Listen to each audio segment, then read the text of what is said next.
Қайырлы кеш. Бүгін біздің талқылайтын тақырыбымыз ақша қаражаттары және оның мемлекеттік жүйедегі баламалары. Бұл презентация ақша ағымы мен оның мемлекеттік жүйедегі орны мен баламаларын қарастырып, қазіргі заманғы трендтер мен саяси таңдауларға бағыттайды. Ақшаның рөлі мен маңызы. Тауар мен қызмет алмасу медиаторы ақша тауар мен қызмет бағасын өлшеу және айырбастау үшін негізгі құрал болып табылады. Құнды сақтау құралдары үнемдеу және болашақ сатып алулар үшін құнды уақытша сақтау функциясы, есеп бірлігі, бағаларды салыстыру және экономикалық есеп жүргізу үшін стандартталған өлшем.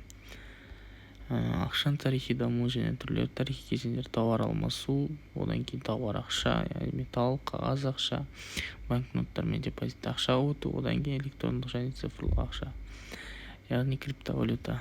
Негізгі түрлері: нақты ақша, натурал, металл ақша, алтын, күміс, фидуциарлық ақша, банкнот, монета, банктік депозиттер мен электрондық ақша. Әр кезеңде ақша қоғам мен техника өзгеріске икемдері сүйенген негізгі формаға айналды. Қазіргі заманғы ақша қаражаттарының функциялары,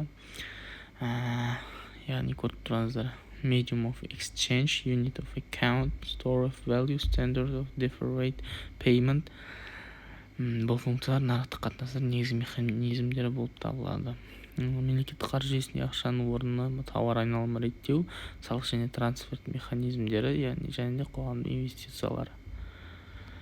Мемлекеттік бюджет және оның ақша қаражаттарын басқарудағы рөлі. Бюджеттің негізгі функциялары: табыстар мен шығыстарды жоспарлау, фискалдық тұрақтылықты қамтамасыз ету, ресурстардың мақсатты болу, әлеуметтік қорғаныс. Экономика: бюджеттік саясат арқылы мемлекет макроэкономикалық мақсаттарды өсім жұмыспен қамту, инфляцияны реттейді. Ұлттық банк және ақша кредит саясаты: сыйақы мөлшерлемесін басқару, рефинансменті және базалық пайыздарды өзгерту арқылы экономикалық белсенділікке әсер етеді. Банк резервтерін реттеу және ашық нарық операциялары. Фискалдық және монетарлық саясаттың өзара әрекеті. Тиімді экономика басқару үшін фискалдық және монетарлық саясаттар үйлесімді болуы тиіс. Бірі сұранысты бағыттайды, екіншісі қаржылық тұрақтылықты сақтайды. Цифрлық ақша мемлекеттік жүйедегі болашағы.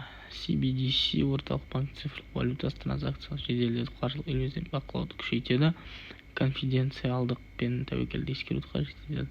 Блокчейн және тіркелген жүйелер транспаренттілікті арттырады, алайда масштабтау және реттеу талаптары бар. Қоғамдағы әсері: қызметтер қолжетімді жақсарады, алайда цифрлық теңсіздік пен киберқауіптерге қарсы шаралар қажет. Мемлекеттер үшін цифрлық ақша тиімділік пен бақылау мүмкіндігі, бірақ құқықтық және техникалық дайындық талап етеді. Қорытынды: түйінді ойлар мен болашаққа бағыттар. Ақша сенім жүйесі, мемлекеттік рөлді теңестіру, цифрландыру, мүмкіндіктер мен тәуекелдер болып табылады.